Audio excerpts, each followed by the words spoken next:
കത്തി വെച്ച മൊത്തമാണ് ഈ ഇരിക്കുന്നത്.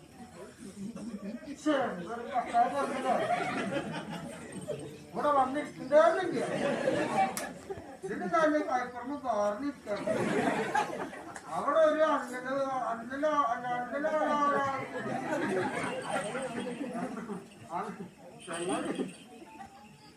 ഞങ്ങളുടെ അവിടെ ഒരാളുണ്ട്. ആള് അടുപ്പ് പണിയുന്ന ആളാ. പുകയില്ലാത്ത അടുപ്പ്. ആള് പുകയില്ലാത്ത അടുപ്പെന്ന് പറയണല്ലോ. ഞാൻ കുട്ടീനെ പിടിച്ചിട്ടാ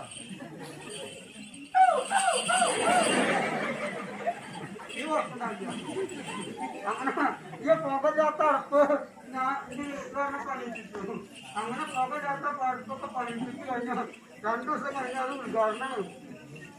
പുകയില്ലാത്ത അടുപ്പൊക്കെ കത്തിച്ച് എന്തെന്നോ ഇപ്പൊ എന്റെ വീട്ടിലെ അടുത്ത് കത്തി എങ്ങനെയാണെന്നറിയാം. ഇതിന്റെ മോത്തിക്ക് നോക്കി ആകെ കഴിഞ്ഞ് തഞ്ച് പൊടിയായിരിക്കും. ഇത് വേട്ടർത്ത് കണ്ട് ആളോണ്ടൊരു ശല്യമില്ലാത്ത ഈ തറവാട്ടിൽ വന്നിട്ടൊരു ശല്യമില്ലാത്ത മനസ്സിലാക്കല്ലോ. ഒരു ശല്യമില്ലാത്തൊരു മനസ്സിലാക്കല്ലോ. അപ്പൊ ഏകഞ്ഞ തങ്ങി പോക്കില്ല. ഇത് അമ്പലപർമ്മത്ര വെച്ചാക്കാൻ പാടിയാണ്. ഇയാള് പറഞ്ഞോ ഇന്നത്തെ വീട്ടിലൊന്നും വഴക്കുണ്ടാവും. അത് വീട്ടിലെ ചില്ലറ ആവുക. ഇയാളങ്ങനെ ഇയാള് ഇടഞ്ഞ പിന്നെ റോട്ടിലേക്ക് ഇറങ്ങി. പിന്നെ റോട്ടിൽ ഇറങ്ങിയിട്ടുള്ള മനസ്സിലാ. അങ്ങനെ അമ്പല കമ്മിറ്റികൾക്ക് തൊഴിലില്ലാണ്ടായി.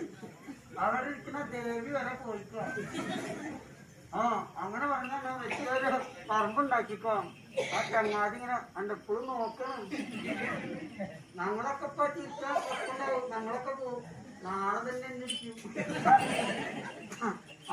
അത് കഴിച്ചിട്ടാണ് ഞാൻ ഈ വടിയിൽ അങ്ങനെ. അപ്പൊ ഈശ്വര ഇഞ്ചി വട്ടമുത്തേ പഠിക്ക് പറമ്പിന് മുത്തേ തന്റെ ഒരു ഗുരുപ്പ് അങ്ങനെ ചൊല്ലിയൊന്നൊരു ഏഴാമരുടെ ഞാൻ എടുത്തുകൂടി ആടും നേരത്ത് മുമ്പ് പറഞ്ഞത് പിന്നെ പറയാതെ, പിന്നെ പറഞ്ഞത് മുമ്പ് പറയാതെ, മുമ്പും പിന്നും പേപ്പിക്കാതെ, കാലുവായി വെള്ളം പോലെ, കോലുവായി കുട്ടിയെ പോലെ, വയ്യാത്തെ പാല് പോലെ, ഇരുമ്പാത്തെ മോശം പോലെ, തേങ്ങാട്ടെ തടി പോലെ. റോസേ സത്യനൊക്കെ നിൽക്കണേ. സത്യം പോലെ എനക്ക് വിളിക്കാനുള്ള ആൾക്കാർ കുറയുമോ?